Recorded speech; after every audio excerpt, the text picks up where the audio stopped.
So I am Professor Bernard Klein from the University Hospital of Montpellier in France, and I've been working for many years with myeloma, and now we are working more on the field of myeloma cell growth factor, survival of myeloma cells, proliferation.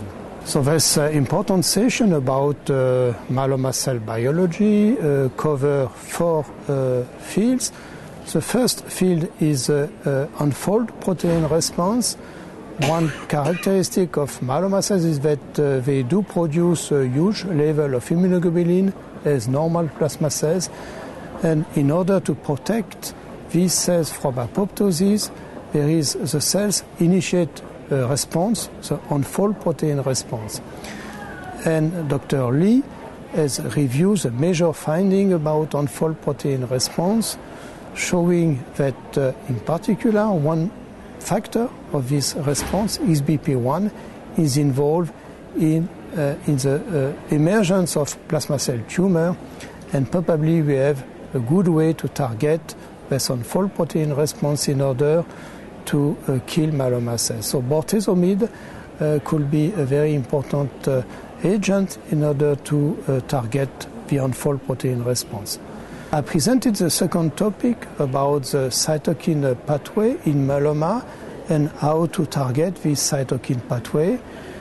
The major points are that there are 2 main growth factors in myeloma, insulin growth factor type 1 and interleukin 6. And we discussed the possibility to target these growth factors. It's clear that these growth factors are produced at high level in the patient, and it is not easy to find inhibitors able to block their growth activity.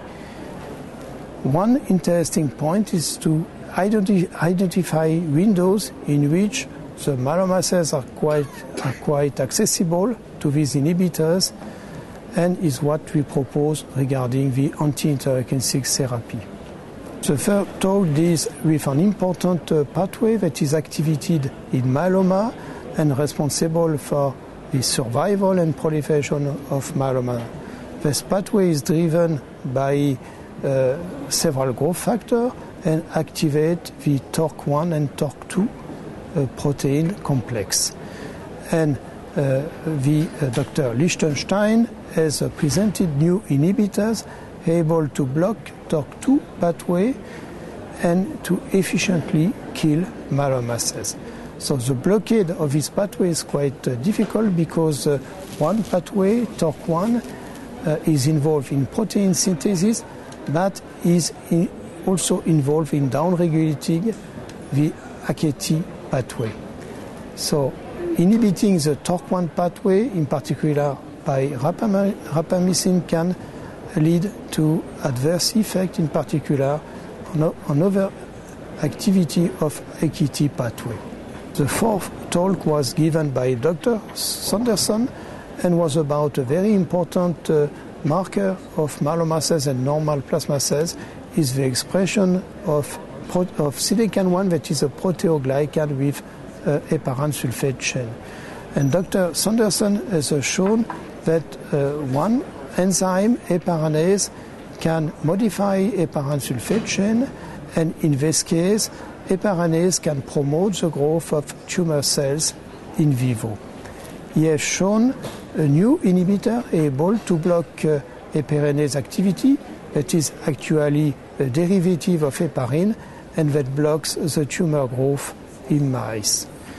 But most importantly, Dr. Sanderson has shown that heparanase can affect the translation of sinecan-1 to the nucleus, and in the nucleus, this membrane protein, sinecan-1, can block the activity of epigenetic factor, and in this case can lead to the downregulation of several genes, in particular MMP9 and sinecan-1.